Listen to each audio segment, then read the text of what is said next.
Um, Myers and Salavi, which are the founders of emotional intelligence, right? They started the foundation of it, and it's emotional intelligence is about being able to perceive emotions and to access them in a way to understand them to create intellectual growth. So we have to be able to understand those things and really be smarter. But I think everybody is probably more familiar with Daniel Goleman's work around emotional intelligence, right? And that's really about those 5 core things being self-awareness, self-regulation, motivation, empathy, and social skills. When we look at the Polchik wheel, there is, the core emotions, and as we go inward or outward, those start to expand. And we have to be able to communicate at what level of each emotions that we are. Because, even when we talk about joy, there's serenity, there's ecstasy, right? So there's a range, and we have to be able to show where we are and communicate where we are to be able to be successful. Because going from rage to frustration is a huge dynamic, right? And we can just explain that, no, I'm just frustrated. Him understanding what frustration is instead of dad being mad at me makes a huge impact in how we journey or how we have a conversation. When we do something that's communicated to someone else. So when you have an impact on one person on your team, they're going to go and share that. Whether we tell them not to or not, negative or positive, they're going to go and share that. So now the next person say, wow, Thomas is a different person, or Thomas is allowing me to grow. So now you look around, just because you were empathetic with one of your people, just because you have one of your people truly trust you or truly create a safe space, now everybody feel that there's a safe space and people want to start to share. And as we start to share, we start to grow. And as we start to grow, then there's this contagiousness around us. Welcome to the Improvement Nerds podcast, where we host conversations about the things that nerd us out with one goal in mind: sharing best practices and sharing techniques and tools that allow us to make lasting change. In each episode, we'll feature a different idea, and hopefully through that episode give you a set of new tools, new skills, and new thinking that'll allow you to change how you do your work, how you lead others, and how you show up in your life. We're so excited that you've chosen to nerd out with us. We hope that these episodes are exactly the things that you need to hear in order to get started in making the improvements that you want to see happen in the world. If these episodes speak to you, please subscribe to our podcast, like what we're doing, and leave a comment. Margaret Mead said it best when she shared that one should never doubt that a small group of thoughtful, committed citizens can change the world. Indeed, that it was the only thing that ever had. I couldn't agree more. Let's get busy, Improvement Nerds. We got a lot of work to do. Yeah. And I love the concept of the questioning, right? Because, one of the learning philosophies that I live by is wisdom lives within, right? If I ask you enough questions, you'll solve the problem. Thomas, I think most of us start off looking for a destination, right? We're looking for an endpoint, and we are all driving to get to a destination. And some of us along the way realize that it's not about the destination. It's really about the journey, right? It's really about, are we enjoying things along the way? Are we smelling the roses, where we're all functioning in a way that we're helping each other? Because if you're happy, there's no way that happiness is not going to impact people around you, or that happiness is not going to impact the community or impact your workspace, and just start to navigate. One smile changed the life of 1,000 people. Hey, Improvement Nerds. This is Tom. I'm back with another episode of the Improvement Nerds podcast. Today I have a special guest. Do you go by Gerald, or do you like to go by another name? Gerald is my preferred name. Growing up, I was called Jerry, but I've claimed my adult name is Gerald, so I am Gerald today. All right, Gerald, I'm so excited to welcome you to the show this morning. By Zoom, I'm already envious of the surroundings that you found yourself in. You're hanging out, it looks like on a porch, mature trees, beautiful sunshine. And here in Indianapolis, I'm down in my basement, and but I'm not missing much because it's pouring rain right now. And it's crazy how just, a 3-hour drive makes quite the difference in the weather that you find yourself in. So it looks like you got a little bit of sunshine right now.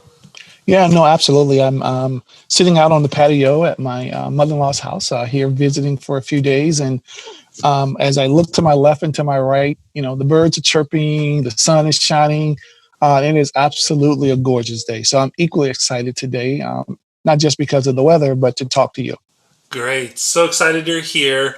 And over the last couple of episodes, the settings in which we're recording these, I find that we're either talking in their home office, or they're in an outdoor setting. And I just find that it's been a lot of fun to see how individuals, because to date this episode, right now we have COVID-19 occurring. So a lot of people are displaced and they're working in different environments than they're used to. And I think like early as I was making episodes, as this was announced, there was a lot of shock and individuals were like not comfortable. And it was easy to tell on the episodes that like we were going through change. And I think now in these episodes, you're starting to see like the changes happen and people are moving forward from here and they're like making it the way they want it to be. And this, just seeing where you're at right now, it's obvious that like you're on the other side of this change and you're making those decisions like, hey man, when it comes to it, I'm going to work outside in nature and just enjoy the peacefulness of it. So that's so cool. Absolutely. I mean, I think we all have to adjust, right? We have to adjust to where we are. We have to adjust not just physically, but adjust mentally, right? To make sure that we're putting ourselves in situations that we can ride the wave or that we can enjoy this process. Because if not, then we're all stuck, not necessarily physically in a basement, but mentally in a basement, right? And we can't see any light or any sunshine on the other side. What a great way to summarize that. So tell us a little bit about yourself. And, you and I, we got to know each other through a mutual friend, Steph Wood. And, I think the first time I met you, we were partnered up in one of her coaching sessions and had the opportunity to kind of compare notes. And we nerded out. Although this episode, we're not going to nerd about this, but our connection was parenting in raising our children. So as part of that exercise with Steph, you and I, we were going through that activity and we got to talk a little bit and learn a little bit about each other's backgrounds. And I was just impressed with the way that you carried yourself and the way that you were raising your family. And that I learned at the time you were starting your business, it sounded like maybe that juncture you were about a year into it. So you were talking a little bit about that. So it was a lot of fun to get to know you. And I can't wait for people to get to hear your background and the journey that you've been on. So tell us a little bit about yourself. Sure. So, Thomas, I'll start with where I am. All the decisions that I've made has really been driven by the concept of family. And I think early on in my life, every decision I made was really driven on how can I get to the next level? How can I get to the next pay level or pay income? And probably about 3 years ago, I really started to think about what's important to me and what's really driving me. And what I realized was all the things that I jotted down to say that are important to me were things that I was not spending time. So family was important, but I was on the road 4 or 5 days a week. Being a man of God was important, but I was not doing those things. So about 3 years ago, I stopped and said, okay, what's important? And that kind of changed my path. And today I can clearly say that I'm doing what I'm passionate about. And right now, what I'm passionate about is really about helping people understand the value of emotions and really centering everything around emotional intelligence. But backing back, how I got here was, I've had the opportunity to work for a lot of great companies, Fortune 100 companies.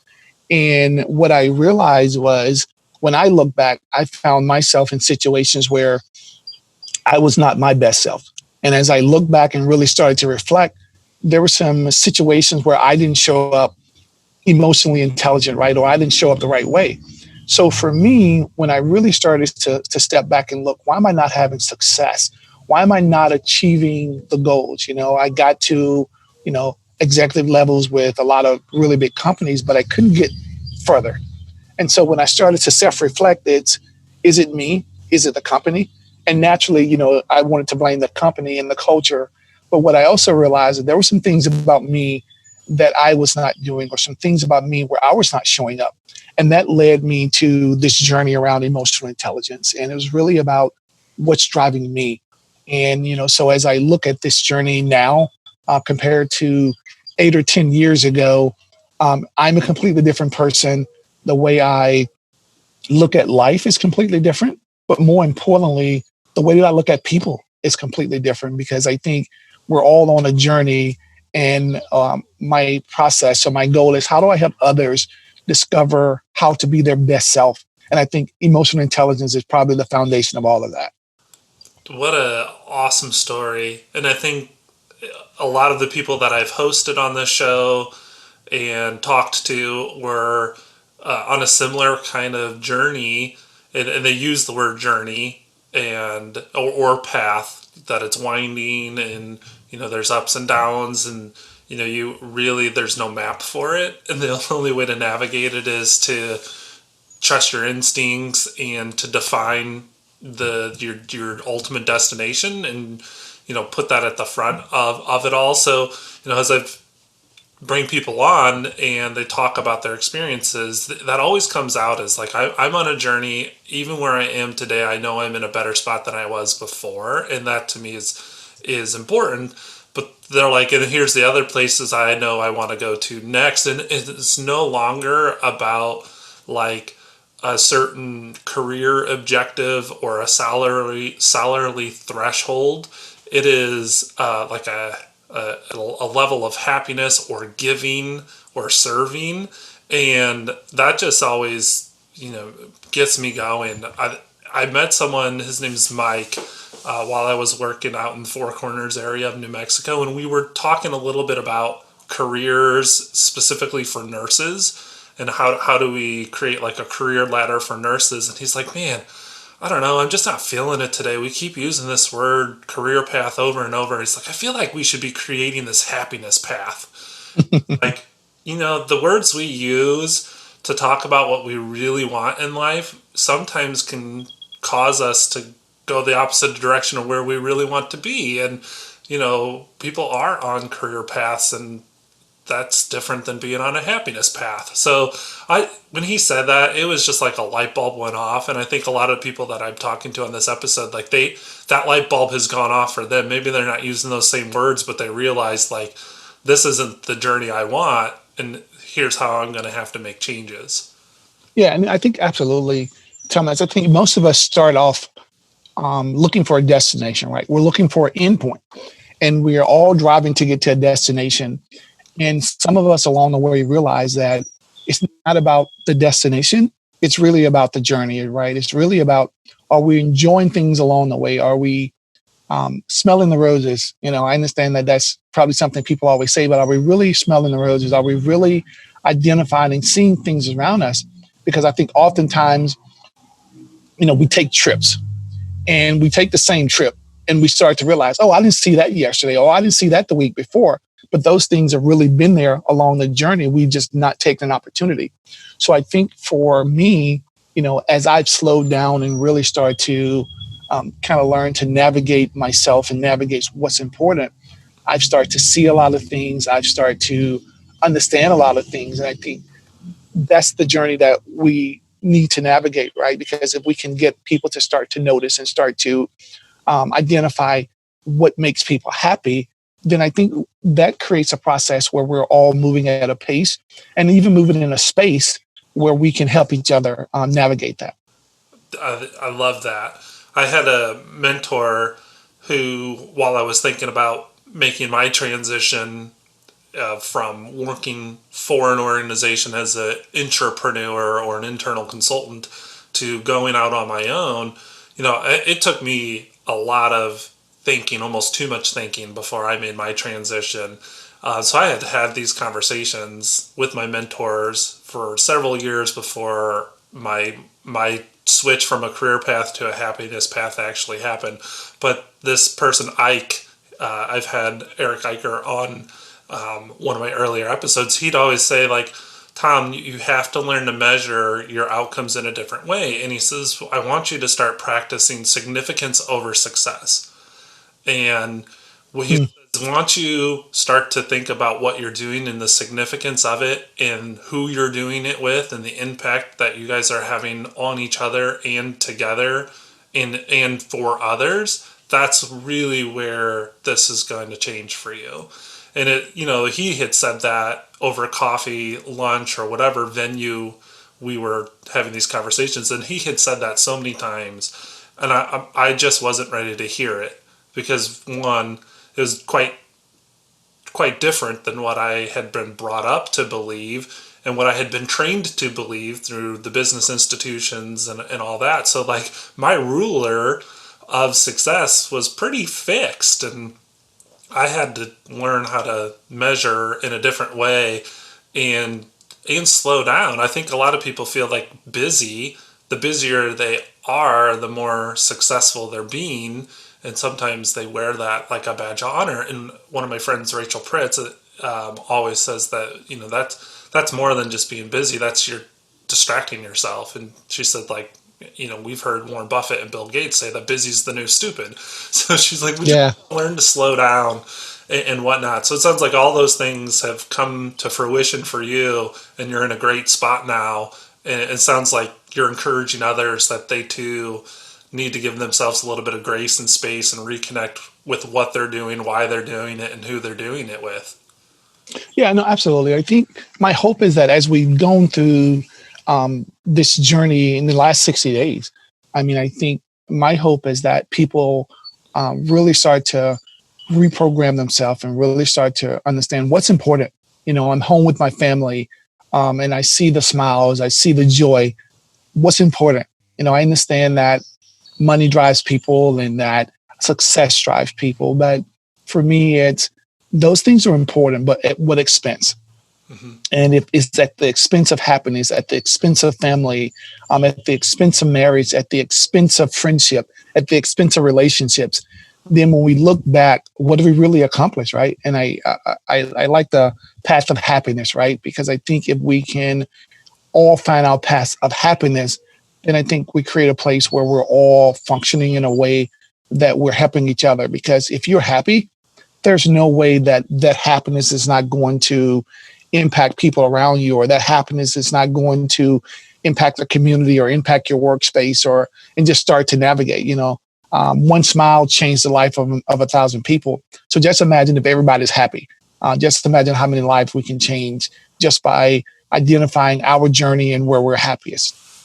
That I feel like we could just philosophize and nerd out in this capacity, because everything you're saying, like, I agree with that. Joy at work can spill over into joy at life, and people who are creating that energy and sharing that energy are radiating this energy across not just the people within their inner circle, but beyond that inner circle, that next layer and the layer after that, and things that good, you'll never really see the total outcome of it by being happy at work and sharing your joy with others and encouraging them to be joyful too. Like, that is pretty profound, and you may never know the total outcome of it, but it's still, know that it does, that it thousands of people's beyond that single exchange is really, it's playing out day in and day out. And I love that you say, like, it goes from happy at work to happy at home to happy in your community, and this flywheel of things just start to occur. And I that's why I made the changes. I thought, like, where I was doing some really good things and I was really enjoying what I was doing, but I thought we could be doing so much more.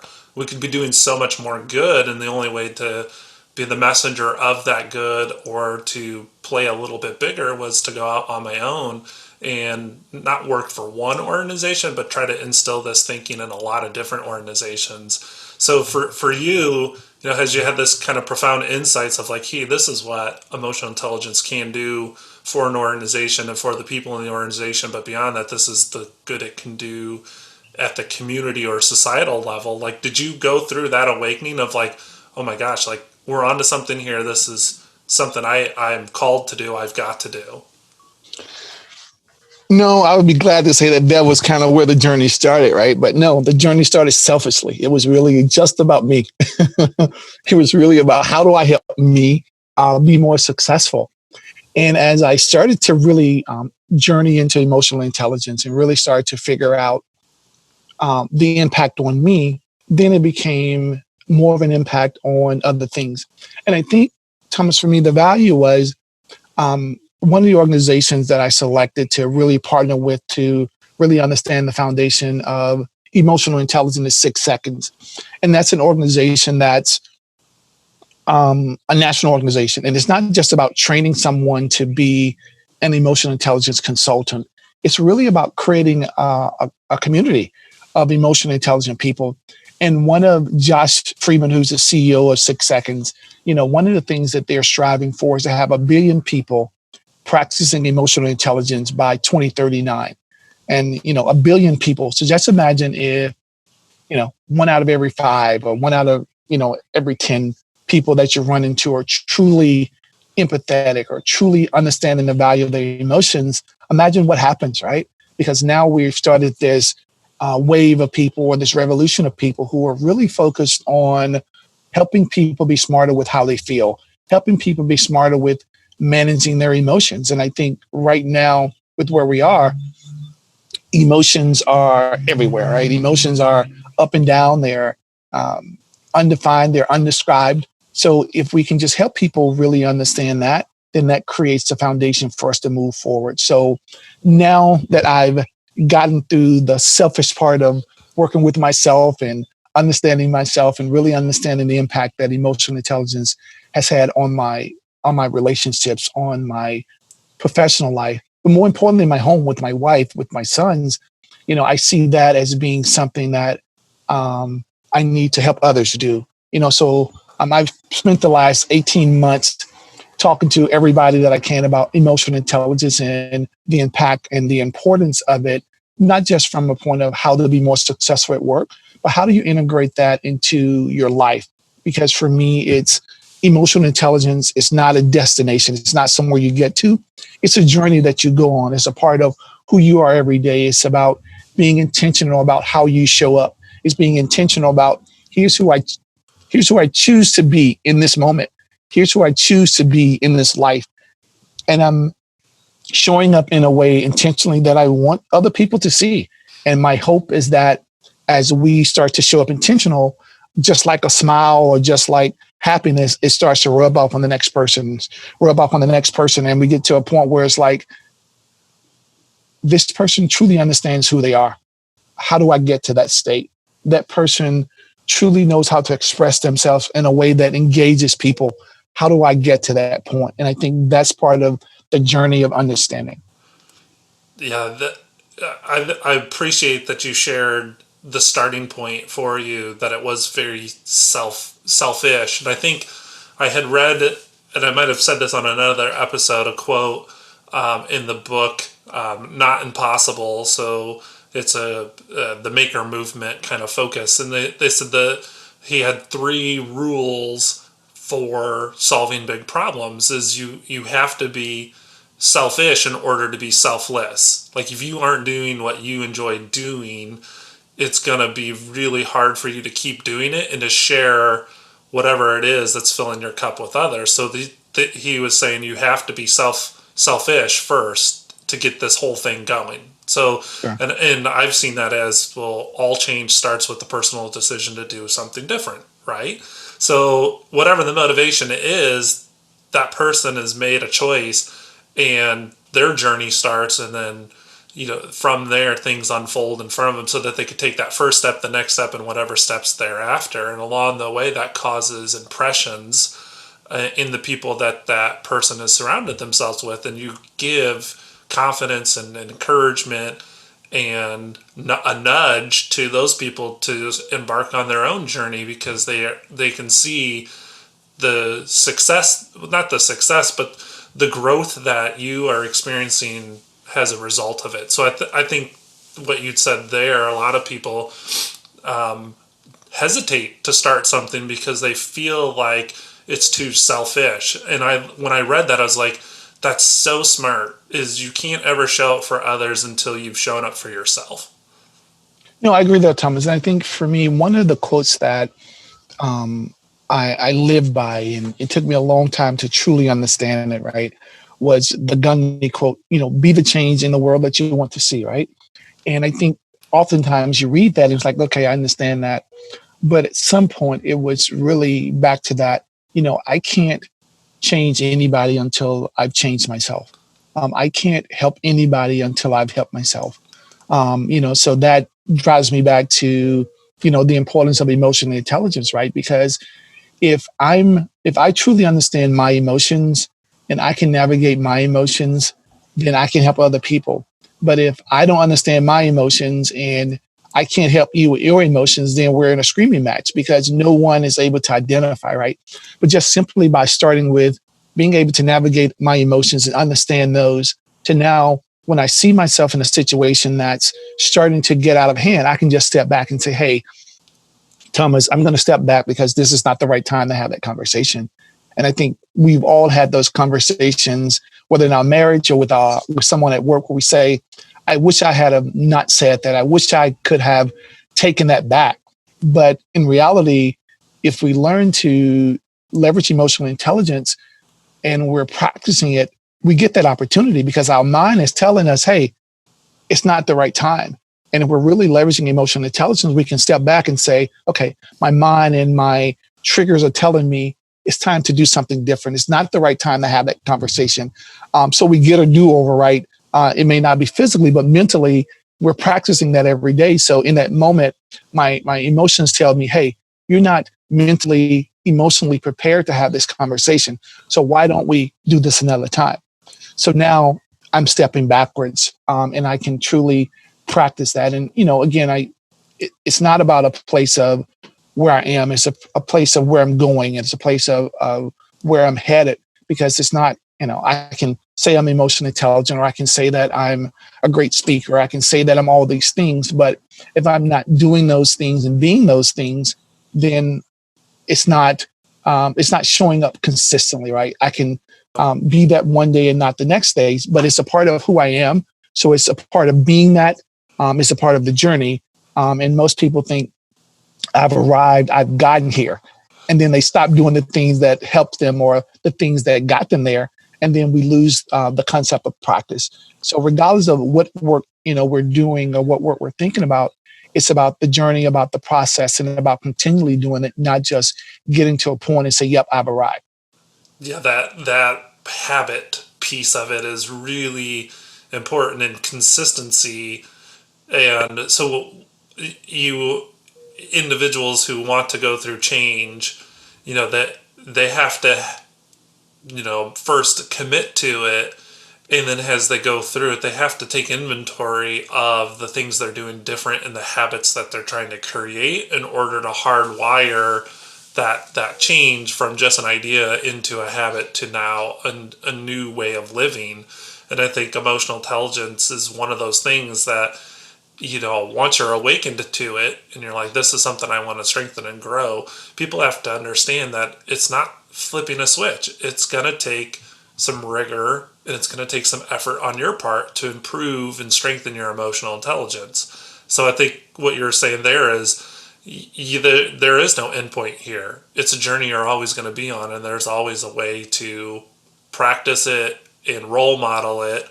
And you're not really trying to improve for the sake of improving, but you're trying to show up the best that you can in any context. No, absolutely. I mean, I have kids. My kids are older now, but I think one of my favorite movies, right, is Inside Out. So just think about Inside Out. What if we all walked around and everyone could see all our emotions? If they could see anger and joy and sadness and happiness and all of those things, what would they really see the most? Would they see anger? What would they see? And I think as we talk about emotional intelligence, to me, that's one of the ones that, one of the movies that really kind of show who we are. And I think for us, it's really about, we experience all of those emotions, anger and joy and happiness and sadness and fear, but it's about really being smart with our emotions. So if we experience those, how do we not hide our emotions? Because we don't want to hide them. It's really about understanding and navigating those. So the example for me becomes, if I'm angry, anger is not a negative emotion. People want to say, well, if you're angry or mad, that's negative. So our emotions are not negative, positive or negative. I think the impact that our emotions have is what creates that negative or positive outcome, right? So I think for me, if I could journey into this, Thomas, I think one of the things, when I'm working with people, I really have a 4-step approach to kind of helping people talk about emotional intelligence. And I think one becomes, how do we name the emotions that we're feeling, right? So if we can name that emotion, that starts to help us to focus. I had a conversation with a client, with the CEO a couple of months ago, and he said, I'm so frustrated in my meetings. And my conversation to him was, are you communicating that frustration with your team? He said, no, I would never do that. And my conversation to him was, do you not think your team see that you're frustrated? And he said, well, yeah. I said, well, your team may even think that you're angry because they don't understand the emotion. And so I told him, I said, why don't you start practice naming that emotion? And, we talked a couple weeks later, and he said, I told my team I was frustrated. And they were so excited because they all thought I was angry. And I said, so if we're able to name our emotions and let people understand where we are, it's easy for them to help us navigate that. But if they don't understand where we are and they're thinking we're something that we're not, then that creates more confusion in that process. I'm glad you're bringing this up. We're going to delve into, I know you have a 4-step approach to helping people practice emotional intelligence. Before we dive into that, I think that first step of naming your emotions, there's a couple of things right there, at least in my generation. So I'm 37. So they classify me as like a millennial or an exennial. I've like bridged the two gaps. So talking about emotions is very unnatural to me. In some ways, emotions in my upbringing and my education were perceived weakness, like you didn't talk about them. And so, and I think it's true for the full millennial, so those of that generation. But it's interesting how I've seen this change recently. So a lot of people, the millennials and before, maybe they have a steeper learning curve because in some ways emotions were taboo and they've resisted them for so long. So that I think they have a lot of work to do. But what's filling my cup recently is I've been helping our he'll be 7 at the end of the month with some of his homework. So, school's not in session and they're doing e-learning. So they've sent home these assignments and coding. So they think computer programming is an important language for a first grader to know. So before every coding session, they don't talk about the analytic side of coding. They talk about some of the emotions with coding. So like trying to make a code and feeling frustrated with it because it's not working. So sitting there with him and we're watching this video about frustration. And they said, it's this undefined event. You can't really explain why it's happening. You get angry for no reason and it's preventing you from getting to the outcome you want. So here's how you deal with this emotion. And they said the best thing you can do is to redefine why frustration happens. And they said you need to think of it as the emotion that happens right before you learn something new. And man, where was that video when I was trying to write a curriculum or create an Excel formula that helped me to solve a problem in my finance studies or whatever? I mean, like, I would just take that frustration and I would bury it and I'd push right past it. I wouldn't even acknowledge it because no one ever taught me what it was, why it was happening, and how to cope or deal with it. And now I think they're doing great things through the curriculums and in grade school. And I don't know if it's happening in the other learning levels, but for him to see that, I'm like, he's not going to have as much of a climb that I have to improve and strengthen his emotional intelligence because they're talking to him and teaching him the analytics and the emotions of performing an activity. And for me, like, I was just, process oriented and like my emotions stayed at home. So did you talk a little bit about, are you seeing that? Is it a generational thing? Do different generations have a steeper curve than others? What's playing out there?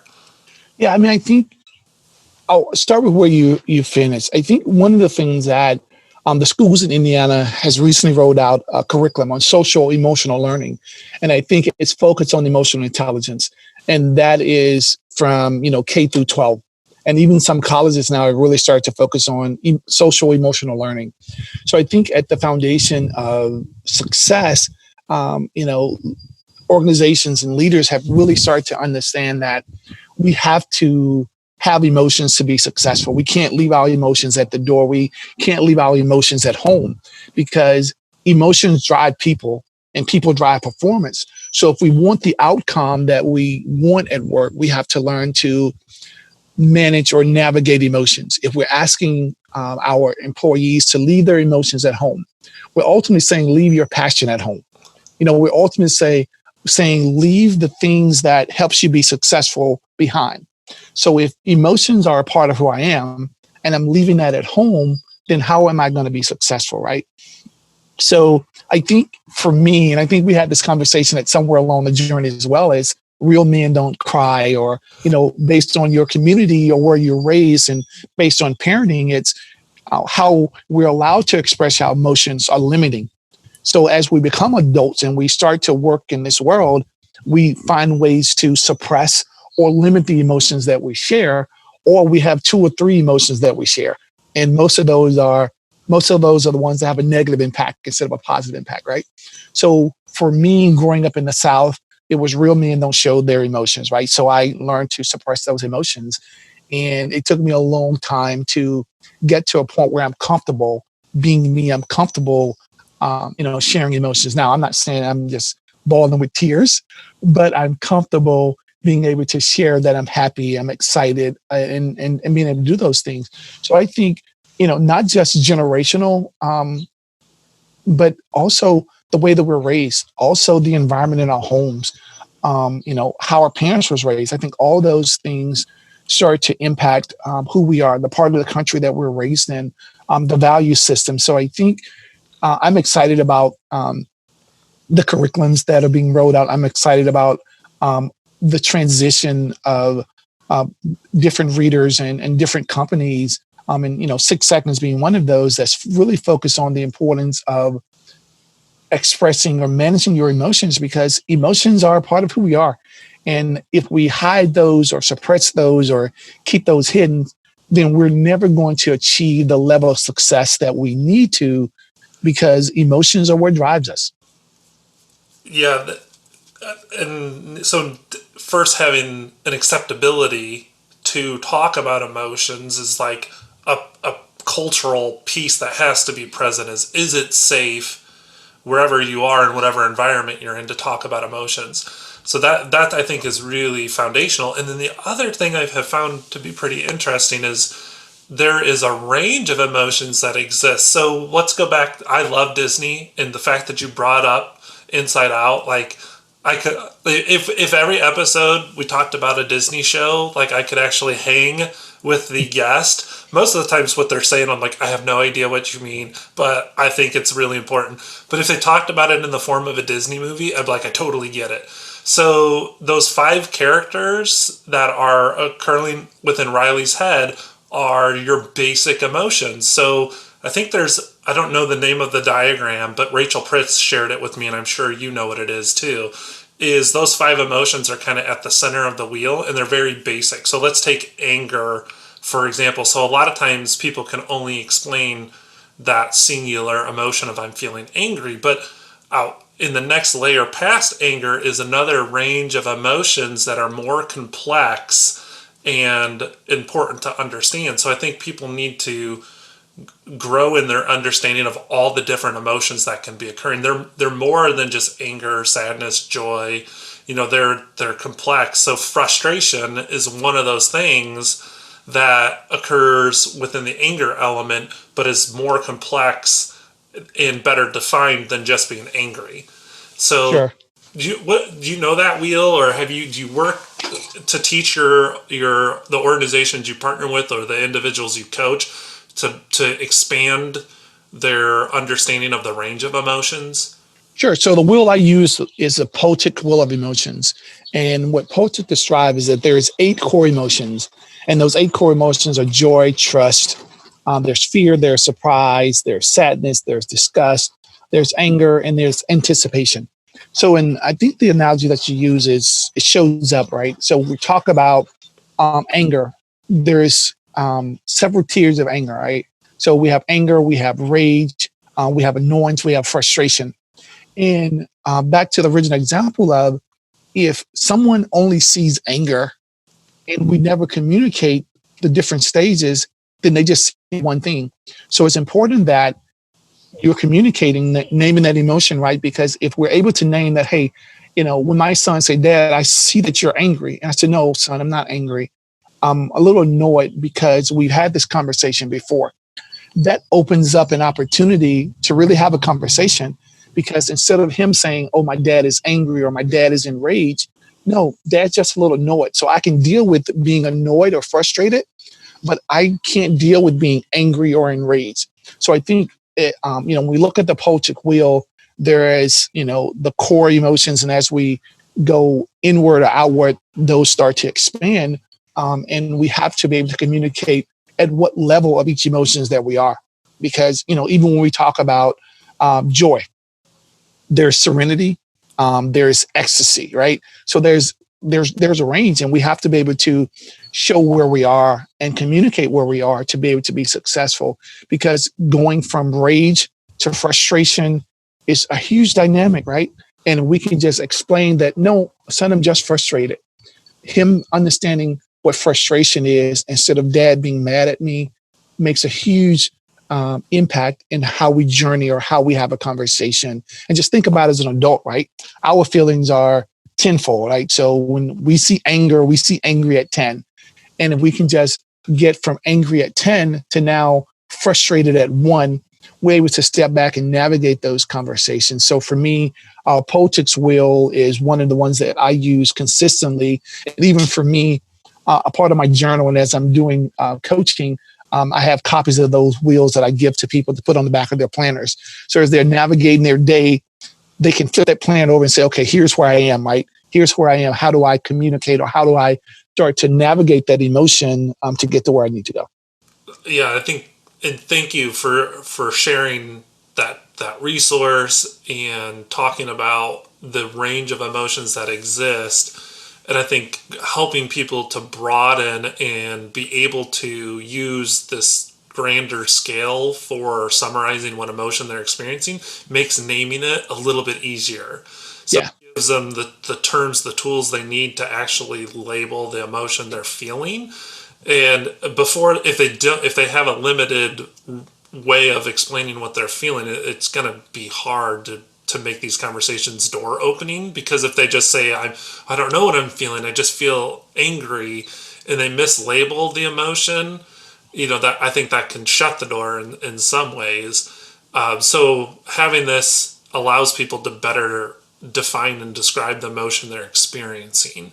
And I think in leaders, this is a really important for them to know and understand, because sometimes when they're coaching one of their individuals that they are responsible for, maybe that individual didn't have the same privileges or abilities in the education that leader has. So that leader sometimes is responsible for helping that person to label the emotion they're experiencing. So sometimes in these conversations, this first step of naming the emotion, sometimes it feels like a game of guessing of, oh, I hear what you're saying. That must feel like this. So the leader is listening to their direct reports or whoever's story, and then trying to say, man, from everything I'm hearing, it kind of sounds like you're feeling this. So, sometimes it's a dialogue. You can't always expect someone to just straightforward be like, I'm this, like, this is where I'm at right now, because not everyone has that ability. And sometimes it is the dialogue of, everything you're saying makes me kind of think that you're feeling like this right now. Is that accurate? So it's not always as cut and dried to name the emotion as people might think. Is first, it's got to be safe. People got to have the dialogue to name it, and there's a variety of ways to describe the emotions being experienced. So even before you start on this journey, you got to have those 3 things in place. Yeah, and you think about it. I mean, even with that, if what Webster tells us, we've just talked about maybe 24 emotions based on Polchik's 8 8 core emotions and expanded it, 3 levels. But Webster tells us there's over 300 emotion words in the dictionary, right? So 300 emotion words. So we have a lot of emotions that we can express. And, I like the analogy of helping people understand those, but we have to make sure that we truly understand the emotions, because we can try to categorize someone in one emotion based on our experience, right? And it's become something completely different. So it's, as we continue to add things to our tool belt and start to expand, what we really understand about emotions, then it helps us to help others around us to help them communicate what they're really experiencing as well. Yes, the conversation is critical to have. And so now we've talked about step one. And if people listening to this haven't figured out that you and I are nerding out about emotional intelligence, like, I'll just tell them we're nerding out about emotional intelligence, and we've talked about the little bit of background. And you have an approach. So we talked about step one. Before we go to step two, can you share with us just kind of like the elevator speech? I've seen emotional intelligence. There's tools, there's assessments people can take that allow them to measure the amount of emotional intelligence they have. And it's been a while since I took my EQ assessment, but there's like 2 key components of it is for yourself. So awareness of self and then awareness of others. So, can you just kind of lay that out for us? What is emotional intelligence? And then once we get that defined, let's jump back in and we'll talk about your step 2 in your 4-step approach. Sure. So I think I'll give a couple analogies. So, I referenced 6 Seconds, and that's the organization that I work with around emotional intelligence. And 6 Seconds philosophy around emotional intelligence is really about being smarter with your feelings, right? And, also, when we talk about emotional intelligence, we cannot, really talk about Myers and Salavi, which are the founders of emotional intelligence, right? They started the foundation of it, and it's really about, emotional intelligence is about being able to perceive emotions and to access them in a way to understand them, to create intellectual growth. So we have to be able to understand those things and really be smarter. But I think everybody is probably more familiar with Daniel Goleman's work around emotional intelligence, right? And that's really about those 5 core things being self-awareness, self-regulation, motivation, empathy, and social skills. So when we start to talk about emotional intelligence, there's a lot of information out there, but those are probably the 3 foundational things that really help us to drive or to really understand emotional intelligence. And for me, 6 Seconds and being smarter with my feelings or being smarter with my emotions, to me, is really about putting emotions into actions. And that was the reason for me to really get involved with that. So emotions are a part of who we are, but if we don't understand how to put those into actions, then we're not going to be successful. So, I use assessments to help people understand emotional intelligence. There's emotional intelligence scores and all of that fun stuff. But it's not just about the score. It's really helping people understand where they are in that journey and then how to navigate to be successful. Because, as we talked about, it's not about the destination, it's about the journey. So even if I have a low EQ, I can get there because emotional intelligence is learnable. And that's the part to me that's important, because if I can learn something, then that's important. And for me, with 6 Seconds, one of the things that we focus on is there's core competencies. And we use those core competencies to help individuals navigate emotional intelligence and navigate the journey and create balance in what they're doing and how they're doing it to be successful. So I get excited about that because for me, I grew up and emotions were not a part of who I was. So learning to navigate emotions, learning to express emotions, learning to put my emotions into actions in a positive way was critical to me. So when we talk about emotional intelligence, I could sit by a campfire and get some marshmallows and probably have a conversation half the night. But I think it's really, how do we understand how to put our emotions into action because if we understand them and don't do nothing with them, it doesn't help us. If we don't understand them, we can't do anything. So we have to be able to take those emotions and put them into actions. And that's the foundation for me of emotional intelligence, because being smarter is one thing, but being able to do something with that is the step that gets us to success. Beautifully said. And it's a huge focus. It's growing in importance within industry and in everyday life to strengthen one's emotional intelligence. And I think a lot of people think that because they've read about it or they have increased awareness about it, like, wash your hands of it, you're all done. I love that you're saying no. It's both. It's knowing and doing, and I think that's where this is an awesome episode. And I'm so excited to create it because you're talking a lot about not just the knowing part, but the doing part. And the 4-step approach you and I discussed while we were planning for this episode is really practical and easy to follow. So let's revisit that. So step 1 was naming the emotion. Let's go to step 2. I think step 2 is really about listening, right? So in order to, if we name that emotions, we have to be open to listening. So if we are not listening, and it's not just listening with our ears, right? But it's listening with our eyes, it's listening with our heart, because as we start to listen with our ears, we hear one thing. But if we're listening with our eyes and we're focused, then we start to see something. And then if we're listening with our heart, then we start to feel something. And when we can hear what someone is saying and we can see what they're saying and we can start to feel what they're saying, then they help us to get a real understanding of what they're doing, why they're doing it, and how they're doing it. And for me, I think about listening. I like to use the iceberg analogy, because when we think about an iceberg, we talk about 1/10 of the iceberg is above water. So when we talk about listening, is listening at level 1 is just, okay, I hear you. I'm listening with my ears, but I'm really listening to get my point across to you. I'm listening to rebuttal. Versus when we talk about a level 5 listening, it's, I hear what you're saying. I see the emotions that are involved in what you're saying.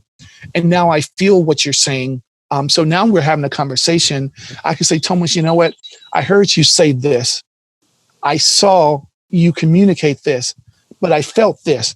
And when you're having that conversation with the person, it's a completely different conversation, because now I can say, okay, you heard me, you felt me, and you saw me. So that starts to take me off my defensive, and that starts to pull me in and give me an opportunity to be more vulnerable, right? I think one of the things you said is it has to be a safe space. And when we listen and we show that we're listening, it helps us to create that safe space, because now people are saying, oh, they're really paying attention to what I'm feeling, or they're really paying attention to what I'm saying. And that starts the conversation to safety. That starts the conversation to being more open. That starts the conversation to, now I can really express how I feel, and I'm comfortable doing that. And I don't feel like I'm going to be penalized for doing that. So I love that you described listening in more than just hearing what words are being said, and listening so that you can rebuttal or pick up where that other person left off, but going deeper in the way that you're listening to see what they're saying and to feel what they're saying. So one of the tools that I've become a huge fan of is interviewing for empathy as part of the problem solving process. And the tool you use after you do your deep dive interviews and you engage people in storytelling and you're trying to understand their experiences and put yourself in their shoes is the empathy map. So it's a tool. It's oftentimes facilitated on a flip chart, and there's 4 quadrants in this map. So in the upper left-hand quadrant is the saying quadrant, and then right below that in the lower left-hand quadrant is the doing quadrant. So what they're saying and what they're doing is just kind of like fact-finding in some ways. And then on the right side of the page, so as you move from the left to the right, you're crossing what's called the line of inference, which is now you're trying to assess what was that person thinking and what was that person feeling. And when I lead teams through empathy mapping, they really, really struggle to move from facts to what is inferred. So maybe things they didn't explicitly say, but that were implied. A lot of people really struggle to make that leap because it's squishy. It's kind of ill-defined and really fuzzy. But that's where relationships really grow, is trying to infer and relate to what that person is, what that person's experiences have been. And you're right. It just allows people to open up in different ways and kind of let down their own guards. So like when you're just listening to hear what they're saying, like you're just processing the information internally instead of stepping into what that person is truly trying to express. So in listening all the way to level, I think you said 5 is at the deepest part. If people can get there, that's such an important skill to try to master. And man, I know I have a ton of work to do in that area. The listening is kind of always been surface level for me, like, because we feel like we're so busy and we don't have enough time to truly hear it all. Like, let's get to the point, let's go. And this is, when you're listening, you can't rush this. There is no timeline to it, and you can't really do it because, hey, it's a 30-minute meeting on the calendar and that's all we have time for. It's gonna take energy and effort to go past just hearing the spoken word to experiencing what is being said, and seeing how it's said and trying to feel what that person feels. No, absolutely. I think, it's, we can't start and get there overnight. But I think when we talk about naming the emotions and listening, I think you led into step 3, right? And step 3 is really responding with empathy. It's, responding with empathy is really about, how do I experience what the other person is feeling, right? We often talk about sympathy. Sympathy is, do I understand? But empathy is, how can I experience it, right? Do I feel what they're saying? Do I feel? And, often when we talk about this, it's not just about responding with empathy to the person that we're talking to, but it's about responding with empathy to ourselves, right? Because oftentimes when we're in this conversation, we're having emotions that we have to name. We're having to listen, but we have to be empathetic to ourselves. What am I really feeling? And as I'm processing this, how do I internalize this? And then as we do that, we can then do it for the person that we're having that conversation with. Because if we can do it for ourselves and with the person that we're having conversations with, then it creates an experience that is that helps us to get to where we need. It's not just about, okay, I've had a similar experience, but I understand those emotions. I understand the emotions that you're trying to communicate to me, instead of saying, okay, yeah, I hear you. Yeah, I understand what you're saying. I acknowledge that you're frustrated. So when you acknowledge that I'm frustrated, that just says that, okay. But when you say, I understand, I experience what you're feeling. So now, again, we're talking about creating a safe space. We're talking about creating an environment where people can be expressive and people are comfortable with their emotions and comfortable with emotional intelligence. That creates a safe space. And, when we get from rational to emotional, then we can solve problems. When we can convert someone from rational thinking to emotional thinking, then we can really get to the root of the problem, because most of our problems are solved emotionally, not rationally. And a lot of times we're trying to solve those problems, whether it's leaders or it's individual. We're trying to use rational thinking to solve emotional problems. And we're never going to solve them there, because we are emotional beings. So we have to get to the emotions of what's driving that person. And if we're able to respond with empathy, then we can get to those emotions to help people move to where they need to, instead of trying to solve it rationally from that standpoint. And at that point it comes collaborative, right? Because the individual who's expressing their emotions and the person who's witnessing the emotions, there's vulnerability there. And in some relationships, the dynamics of that relationship complicate this thing playing out. In change management or project management, they call it the power distance. Yep. So it's the person of authority and the individual without authority, and the relationship that they have. That power distance is in at least in the way our organizations are structured here in the States, people in leadership have more authority and more power than those who are in an operational capacity, whether as a manager or an individual contributor. So if someone who, has these concerns and stuff, someone who's in the front line takes these concerns to the next level, they're talking to a leader or a manager that has more power than them. So that's where that safety sometimes doesn't exist, because these individuals, the way that we've structured our organizations, aren't used to interacting in this way. So when they respond through empathy, that power distance shrinks. At this point, it's not the manager and their direct report, it's two people relating with each other, trying to figure something out together. And I think that's beautiful, because a lot of times management or leadership like have this glass ceiling to what they can really do, because they're playing within their role. Whereas practicing empathy, it's no longer about what role you play, it's who you are as a person and how are you helping another person. And I think what you were saying is really important for leaders to understand, is that leading individuals is leading people. Like, and if you aren't willing to relate to them and collaborate with them, like you're not a leader. Well, I mean, you may identify yourself as a leader, right? But you're not going to empower your people to achieve their greatest success. And as a leader, we have to be able to get things done through others. So there's a difference between having the title of a leader and really doing what a leader should do. And if we're able to empower our people, if we're able to help our people navigate, if we're able to help our people reach their full potential, then as a leader, we're going to be successful. So that goes back to the foundation of what leadership really is, instead of being leadership by title. So absolutely.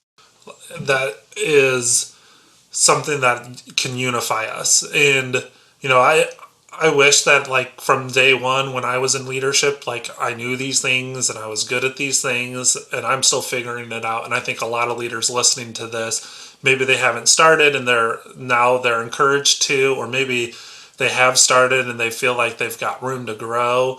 Just hearing these things, I hope are encouraging to people, is that, like, the worst thing you can do is to sweep it all under the rug and pretend emotions don't exist.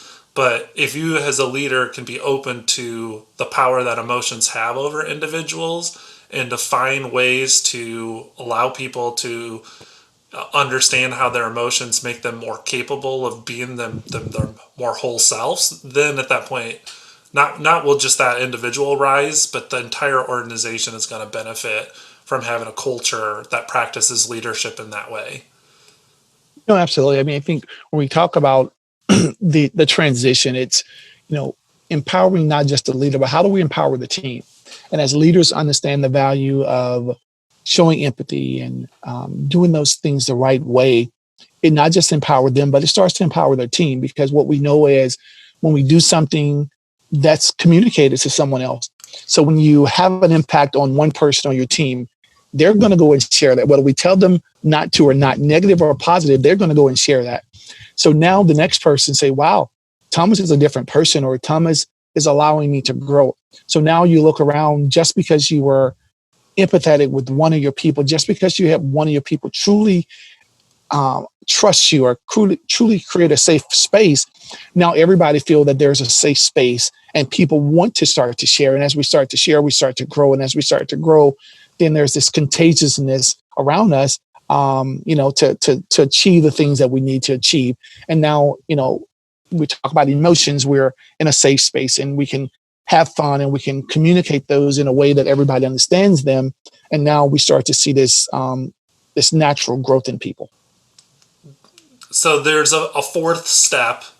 So there's a lot of benefit to practicing empathy. One, it strengthens relationships and is trust building. And, if organizations really ask the hard question of, have we engaged so engagement is a key focus of most organizations right now. And I think engagement is a lot of things, but one of the most important things engagement is measuring is do we have trust here? Yeah. And I think the fourth thing is kind of two parts for me. It's remaining curious and creating accountability, right? So let's talk about remaining curious. So remaining curious to me is, am I investigating? Am I exploring? Right? I used the analogy earlier with Inside Out. And one of the analogies here is kind of Curious George. So growing up for me, I watched a lot of Curious George, and Curious George was the foundation of being curious, regardless of what was given to him. He always explored. And as leaders, as people, as managers, are we exploring? Are we asking right? Are we asking the questions that we need to ask to explore? Are we asking questions just to ask them? Or are we asking to explore? Are we asking to get to the root of what's going on? Are we being inquisitive? Are we being nosy, right? Are we truly understanding what's going on? So I think oftentimes if we can remain curious in a situation, then we can really explore and get to where we need to. What happens is, as leaders, when we stop being curious or when we stop being concerned or stop willing to explore what's going on, then that creates a boundary for us to just stop. So when we remain curious, we're able to help because we're exploring, right? We're investigating. And then we add the accountability piece there. Accountability for me is not about punishment, but accountability goes back to, what am I doing to help motivate my team? What am I doing to help them stay curious in the process? So we can remain curious and create accountability there. Then our team knows that, okay, I'm in a space where I can be successful. I'm in a space where my leader is going to help me navigate this or going to help me explore where I am, but they're also going to keep me accountable. And it's not a punishment to be accountable, but it's a motivation. It's what's motivating me to be successful. And I think oftentimes we think about accountability, we think about, what can I catch them doing, or how can I hold them accountable, or how can I punish them? No, accountability becomes what motivates them. What motivates them to be successful, and that curiosity and that motivation becomes the foundation to help us grow and to get to where we need to as well. Yeah, that's yet another thing I think leaders maybe have a misconception about, is they think that their role is to have answers. And at least, I don't want to, project onto every leader who's listening to this. Maybe there's ones who had a different journey than I had, but at least in the books I read or the education I had to become a quote unquote effective leader, even the way I was promoted was reinforcing that my ideas were the best and that I always had to have the answer. So I never really went around and asked questions at all. I simply went around and told, because I thought that's what my role was. And, man, like the slap on the forehead, like I was way off the mark. And I just go around and I tell people what to do, how to do, and why to do it. And I had to change the tone and the conversation and the way I led to be more inquisitive and curious. And it just do it for one day. Like if you subscribe to leadership as having the answers, and you're one of those people who are going around and just telling people what to do, tomorrow morning, wake up and commit to asking more questions and to being more curious, and you will see that you've been doing it the hard way and the wrong way for a long time. So, man, I'm glad I got the feedback that I needed to get to realize my mistakes. And, I think I'm not alone in that. Hopefully there's not as many people out in the world who stepped off in the dog did like I did. But, now if you have subscribed to that, just adopt a growth mindset and try something different tomorrow and ask more questions and to be more curious. You'll see that individuals respond in an eye-opening way, and it's magical. It's super powerful. And then the next piece is that accountability piece. So I think what you were saying is a great way to define it. And you use the word empowerment a lot, and I love that word. When I was working in healthcare as an internal consultant, that was what we said our product was that we sold. We weren't consultants and black belts or project managers. We were simply going around empowering people. And empowerment is twofold. It is first the accountability, But if you only go around and you hold people accountable to do something they're ill prepared to achieve, you've created anxiety. The last piece of empowerment is ability. So you had to create the accountability and provide the you had to create the accountability and provide the ability to actually move forward. And a lot of people forget, as a leader, that other part of the equation is you can't hold someone accountable to something they are incapable of doing. So you have to create the space, the environment, and the systems and structures that actually allows that person to achieve the objective you're holding them accountable to do. Yeah, and I love the concept of the questioning, right? Because one of the learning philosophies that I live by is wisdom lives within, right? If I ask you enough questions, you'll solve the problem. And what we know is that when we're solving problems, if I'm a part of the solution, then we're going to have success because I'm bought into it, right? But if as a leader, if you're telling me do this, and the minute that we're not achieving that, then whose fault? It's your fault, right? You told me to do it. I did the way you told me to do it. So we're not successful. But when we are talking about accountability and talking about curiosity, and we're creating processes where we are collaborative, right? And then we've come to this solution together, then it's my job to get it done because it's my idea too. So I don't want to see failure. I want to see success. So you're empowering me, right? You're empowering me to be successful, and you're empowering me to be a part of the problem, or not a part of the problem, I'm sorry, but a part of the solution. And if I can be a part of the solution, then that gets me to that. And accountability becomes so much easier now because I'm a part of making myself accountable. It's not just your job to make me accountable, but I'm accountable to myself because I want to be successful. But more importantly, not just I want to be successful, but I want you as a leader to be successful because you have given me what I need to be successful. I think what you just said there kind of captures the benefit, the human case and the business case to why practicing and improving emotional intelligence as an individual, as a leader, or whatever role you play within organizations, if they can make that a core competency to say we are good at emotions, here's the big picture as to why that's important. Is it creates that environment that is thriving where people feel safe to be themselves, to express their emotions, to share their ideas, to collaborate, to problem solve, to be accountable to themselves and to each other. Like who listening to this episode would be like, no, that's all hogwash and BS. Like, we don't need that. No, like, I hope people listen to this and like trip all over themselves to go gather these resources to start to practice these habits. And I love how simple you've made it in these 4 steps. And, if individuals listen to this and are so motivated to seek you out and to partner with you, how would they find you? And if they don't go, so let's start with you, they choose you and they want to work with you. Let's start there. And then beyond that, if they want to go a different avenue, what are some resources they can equip themselves? So first, how do they get in touch with you? Sure. A couple different ways. They can contact me at Gerald@GBKBconsulting.com, or just go to my website at www.gbkbconsulting.com.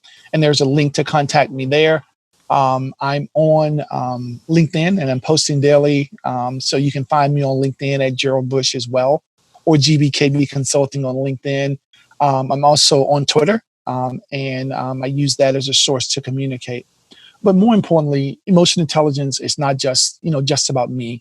I communicated a couple of times that one of the organizations I partner with is 6 Seconds, and that's a global organization. And if you go to 6seconds.org, there are free classes out there that's available, and not just free classes, but there are certifications. There are classes that range from $0 for a class to $7, and I'm a part of that community as well. And I teach classes as a part of Growing University. So again, find me or find 6seconds.org and go to that website. And there's a lot of different resources out there to really understand what emotional intelligence is. And it's not just about me, but it's really about, as we started this process, how do we get 1 billion people practicing emotional intelligence? So yeah. Love it. And thank you for sharing those resources. As we put this episode out into the universe in the show notes, I want to put these resources in there because I really want individuals to be excited about this and to take that excitement and translate it into strengthening of their emotional intelligence and all of the beautiful things that can happen thereafter. Like, it is transformative to go through this journey of not know the emotions exist and not knowing what to do with them, to learning to embrace them and talk about them and build empathy around them, and through that empathy to create safety and trust and collegiality and collaboration.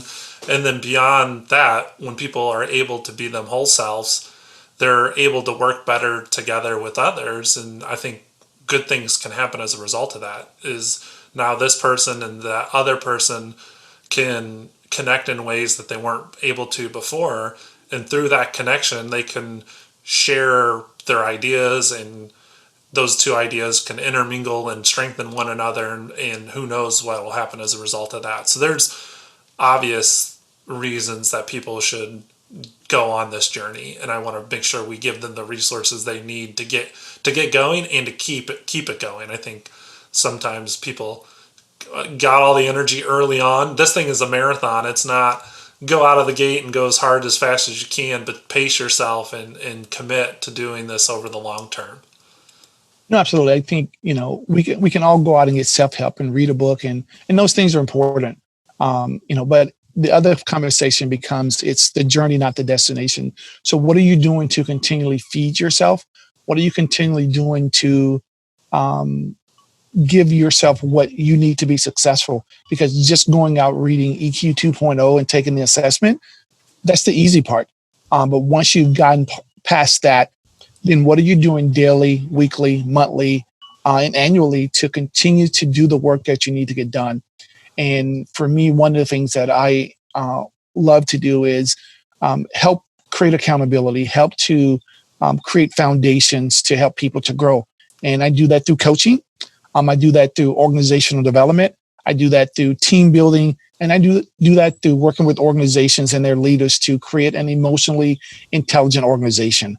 So for me, it's not just a one-step approach, but it's really about life changing. And for me personally, my life has been changed by using emotional intelligence in my marriage, in coaching my kids, in building and growing organizations, but more importantly for me, in just building relationships in my community. So I stand by it because it's changed my life.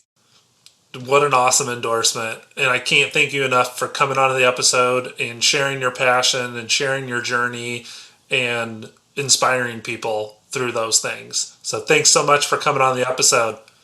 Thanks, Thomas.